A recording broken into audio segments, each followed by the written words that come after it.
Imagine this scenario. You are in your kitchen, or maybe you just got a text message late at night.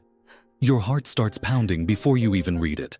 You finally gathered the courage to tell someone, maybe a parent, a partner, or a boss, that they hurt your feelings.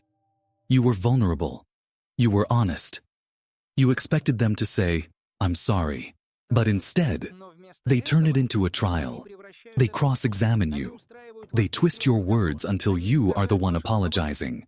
They say things like, "You are too sensitive," or, "I guess I'm just a terrible person then," forcing you to comfort them. You walk away from the conversation feeling drained, confused, and questioning your own sanity. You entered the conversation wanting connection, but you left feeling like you just lost a wrestling match you didn't know you were in. If this sounds familiar, I need you to understand one crucial thing. You are not crazy. You are just making a fundamental error in strategy. You are walking into these conversations thinking it is a conflict between two partners who want to solve a problem. But it is not. It is what psychologists call an asymmetrical conflict. You are playing a game of connection. They are playing a game of control. And the moment you realize that, your entire strategy changes.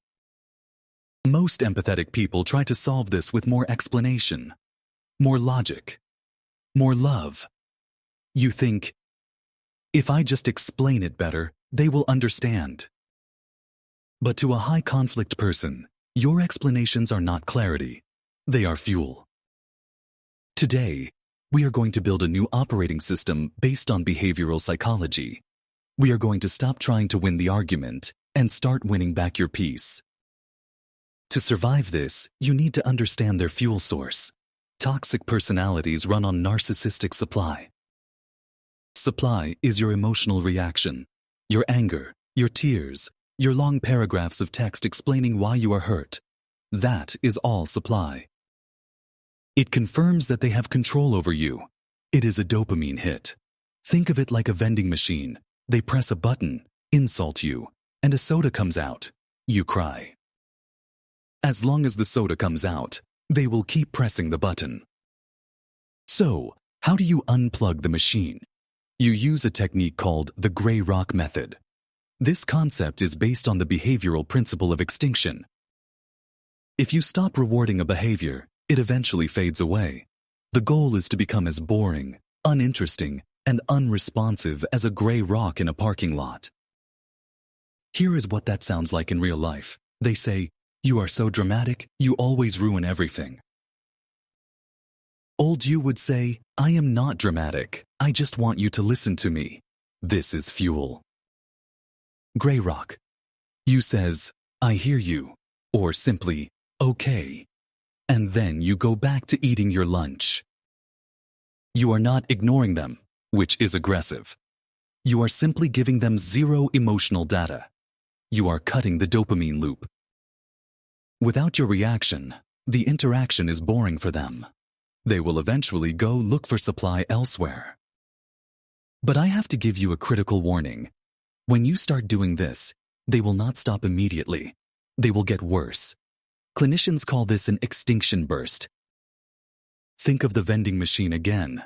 If you press the button and no soda comes out, you don't just walk away. You press it harder. You shake the machine.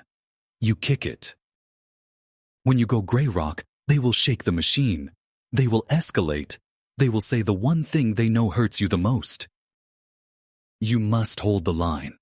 If you react now, you teach them that they just need to kick you harder to get the soda. Now, gray rock isn't always practical. If you have to co-parent with a narcissist or work with a toxic boss, being too cold can backfire. They might tell the judge or HR that you are difficult or hostile. That is where yellow rock comes in. Yellow rock is basically gray rock, but with a layer of polite social camouflage. You respond to the logistics, but you strip out the emotion. If they email you saying, "You are selfish, lazy, and you never cared about the team," your yellow rock reply is, "Hi, thanks for the email. The project deadline is Tuesday at 3 p.m. Please confirm you have the files. Best regards." You don't respond to the insult. You respond to the facts. On paper, you look professional, kind, and reasonable. But energetically, you are giving them absolutely nothing. But what if you can't leave? What if the toxic person is a parent you still love? Or a sibling? In those cases, being a rock can feel too harsh for your own heart. So we use compassionate detachment. When you are around them, I want you to visualize a glass wall between you. You can see them, you can hear them, but their emotional energy hits the glass and slides down. It cannot penetrate your system. And here is the cognitive hack. Change your internal question. Instead of asking, "Why are they doing this to me?" ask, "What must it feel like to be trapped inside a mind that needs this much control?" This shifts your brain from the default mode network, which takes things personally, to the task-positive network, which is analytical. You become a scientist observing a specimen, rather than a victim absorbing a blow. Now, let's talk about the trap that catches almost every empathetic person. It is called JAD. JAD stands for justify, argue, defend, explain. When someone misreads you, your instinct is to clarify. But with a high-conflict person, explanations are ammunition. Every word you say gives them a new hook to hang an argument on. From today on, you never JADE. Because the moment you say, "But I didn't mean to hurt you, I was just tired because I worked a double shift," you have lost. You just handed them two new things to attack, your intentions and your work schedule. Instead, use a protocol developed by Bill Eddy called BIFF brief: informative, friendly, firm. Let's look at a real example.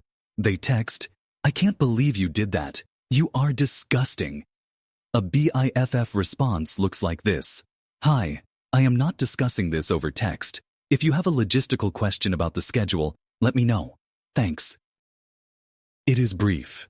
It is informative regarding your boundary. It is friendly because it uses hi and thanks. And it is firm because it closes the door. It forces the conversation to either become productive or to die. Finally, we need to protect your reality. The most dangerous weapon of these personalities is gaslighting. They will rewrite history until you doubt your own memory. "I never said that." You are imagining things. You need an external anchor. You need to become a documentarian. After every interaction, take 60 seconds and write a factual log. Not a diary of feelings, but a log of facts. Date: Tuesday. Time: 2 p.m. He said X, I said Y. So when they tell you, "I never said that," you don't look at your shaky memory. You look at your log. It is your tether to sanity. And for my highly sensitive people out there, you have one more tool: somatic validation. Gaslighting works because their words sound convincing. They might be saying, "I love you," or "I am just trying to help." But your body knows the truth. If their voice is sweet, but your chest is tight, your stomach is turning, or you feel a sudden drop of exhaustion, trust the body. Your nervous system is detecting the predatory intent hidden under the nice words. When there is a mismatch between what you hear and what you feel, always prioritize what you feel. Dealing with a high-conflict person is not about winning the argument. You will never win the argument. It is about reclaiming the space in your head that they have occupied for too long. The goal is detachment. When you use Grey Rock, you detach from their need for supply. When you use BIFF, you detach from their chaotic communication. And when you document, you detach from their distorted reality. Slowly, you will realize you have freed yourself from the trap.